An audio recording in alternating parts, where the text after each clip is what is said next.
Denis Giraudet. Denis Giraudet, merci d'être là parce que, on le sait, vous avez subi un petit accrochage. On va d'ailleurs, en même temps que l'on évoque votre retour en championnat du monde des rallyes avec François Duval, revoir, hélas, la mésaventure qui vous est arrivée dans la plus grande spéciale du rallye, le deuxième passage, Arena Panzerplatte 2, avec un crash et des côtes cassées. Alors, la première question, Denis, bien évidemment, messieurs, si vous êtes d'accord, elle vous est consacrée. Comment ça va aujourd'hui? Ça va très bien, merci, à condition que vous ne me fassiez pas rire, parce que là, c'est quelque chose que j'ai du mal à supporter. Bon, pour le reste, tout va bien.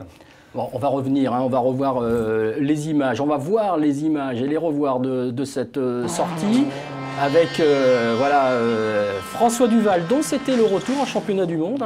François Duval qui avait excellé il y a quelques semaines de cela en rallycross, mais là il a repris le chemin et énorme crash avec, racontez-nous tout simplement, vu de l'intérieur, Denis, ce qui s'est passé.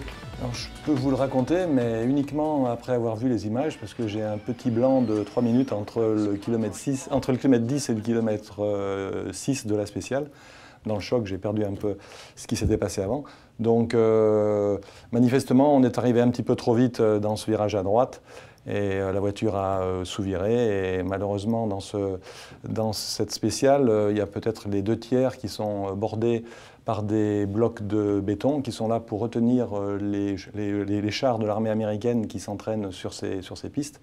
Ils sont enterrés d'au moins 2 mètres dans le sol, donc il y a peu de chances qu'ils bougent. Et voilà, la voiture a été un peu moins solide que le bloc de béton, malheureusement. Alors, ce retour a été, bien évidemment, c'est dommage parce qu'il y avait quand même quelques chronos qui étaient pas mal du tout. Le premier passage dans Panzerplatte, vous étiez les meilleurs équipages Ford. Oui, c'est arrivé une ou deux fois dans le rallye. Ce qui nous a fait très plaisir, c'est le temps de la première spéciale qui faisait 25 km. Tout le monde était à fond et on est dans la même seconde que nos camarades de chez Ford qui rentraient de Finlande. Et prendre un championnat en cours, c'est pas facile. Mais prendre un championnat en cours après la Finlande, c'est encore plus difficile. C'est comme sauter en marche dans un TGV, quoi. Parce que quand on arrive de Finlande, on est vraiment chaud. C'est le rallye le plus difficile de la saison, celui où on prend le plus de risques, où il y a le plus d'engagement. Et c'est vrai que se battre contre des pilotes qui sont à ce niveau-là, c'est pas évident. Donc là, on a eu une bonne surprise. Ça n'a pas duré très longtemps parce qu'on a eu d'autres problèmes techniques ensuite, mais ça montrait que François, il a vraiment un don particulier. Gilles, François Duval, si on regarde un petit peu les anciens rallyes d'Allemagne, il a été souvent deuxième derrière Sébastien Loeb. On va y revenir bien évidemment sur les victoires de Sébastien Loeb. Donc c'est presque lui aussi un spécialiste de ce rallye d'Allemagne. On sait, je crois qu'il a eu 4 podiums, il me semble, en Allemagne, 4 ou 5, je crois, dans les années précédentes. On sait que Duval sur asphalte, c'est quelqu'un qui envoie énormément, quitte à prendre beaucoup de risques. On l'a vu juste avant le crash qu'il est à la limite. Dans le virage qui précède l'accident, il est au-dessus de 80 et j'ai le souvenir que les notes étaient...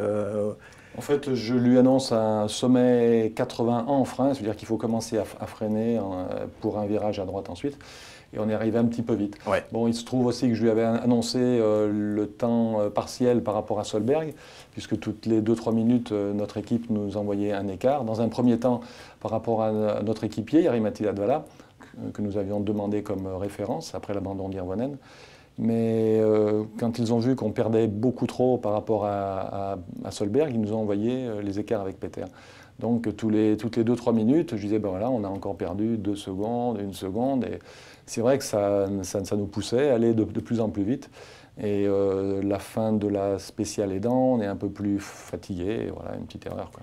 Mais la déception, moi, il y a évidemment ce crash qui est décevant, mais la déception, elle est avant, elle est en amont. C'est la Ford, quoi. La Ford qui a connu quand même des problèmes mécaniques qui ont poussé, en fait, finalement, votre équipage à peut-être prendre de gros risques.